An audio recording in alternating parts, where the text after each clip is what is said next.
بسم اللہ الرحمن الرحیم۔ حضرت آدم علیہ السلام کی پیدائش کا واقعہ سورۃ البقرہ میں اللہ تعالیٰ ارشاد فرماتے ہیں، اور یعنی اس وقت کا تذکرہ سنو جب تمہارے پروردگار نے فرشتوں سے کہا کہ میں زمین میں ایک خلیفہ بنانے والا ہوں۔ وہ کہنے لگے، کیا آپ زمین میں ایسی مخلوق پیدا کریں گے جو اس دنیا میں فساد مچائے اور خون خرابہ کرے؟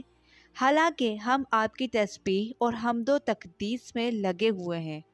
اللہ نے کہا، میں وہ باتیں جانتا ہوں جو تم نہیں جانتے۔ اور آدم کو اللہ نے سارے نام سکھا دیے، پھر ان کو فرشتوں کے سامنے پیش کیا اور ان سے کہا، اگر تم سچے ہو تو مجھے ان چیزوں کے نام بتلاؤ۔ وہ بول اٹھے، آپ ہی کی ذات پاک ہے، جو کچھ علم آپ نے ہمیں دیا ہے اس کے سوا ہم کچھ نہیں جانتے۔ حقیقت میں علم و حکمت کے مالک تو صرف آپ ہیں۔ اللہ نے کہا، آدم تم ان کو ان چیزوں کے نام بتا دو۔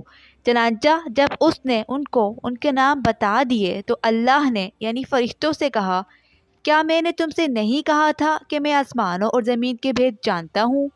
اور جو کچھ تم ظاہر کرتے ہو اور جو کچھ چھپاتے ہو مجھے اس سب کا علم ہے۔ اور یعنی اس وقت کا تذکرہ سنو جب ہم نے فرشتوں سے کہا کہ آدم کو سجدہ کرو، چنانچہ سب نے سجدہ کیا سوائے ابلیس کے کہ اس نے انکار کیا اور متکبرانہ رویہ اختیار کیا اور کافروں میں شامل ہو گیا۔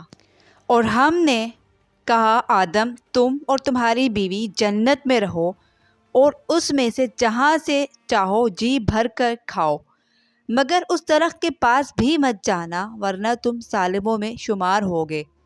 پھر ہوا یہ کہ شیطان نے ان دونوں کو وہاں سے ڈگمگا دیا اور جس یعنی عیش میں وہ تھے اس سے انہیں نکال کر رہا۔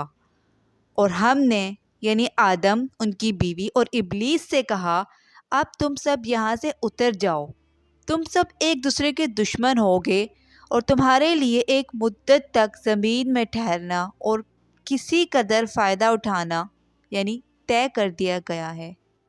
پھر آدم نے اپنے پروردگار سے یعنی توبہ کے کچھ الفاظ سیکھ لیے، یعنی جن کے ذریعے انہوں نے توبہ مانگی۔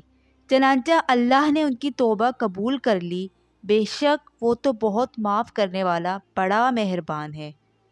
ہم نے کہا، اب تم سب یہاں سے اتر جاؤ، پھر اگر میری طرف سے کوئی ہدایت تمہیں پہنچے تو جو لوگ میری ہدایت کی پیروی کریں گے ان کو نہ کوئی خوف ہوگا اور نہ وہ کسی غم میں مبتلا ہوں گے، اور جو لوگ کفر کا ارتکاب کریں گے اور ہماری آیتوں کو جھٹلائیں گے وہ دوزخ والے لوگ ہیں جہاں وہ ہمیشہ رہیں گے۔ سورہ بقرہ آیت نمبر 30 تا 39۔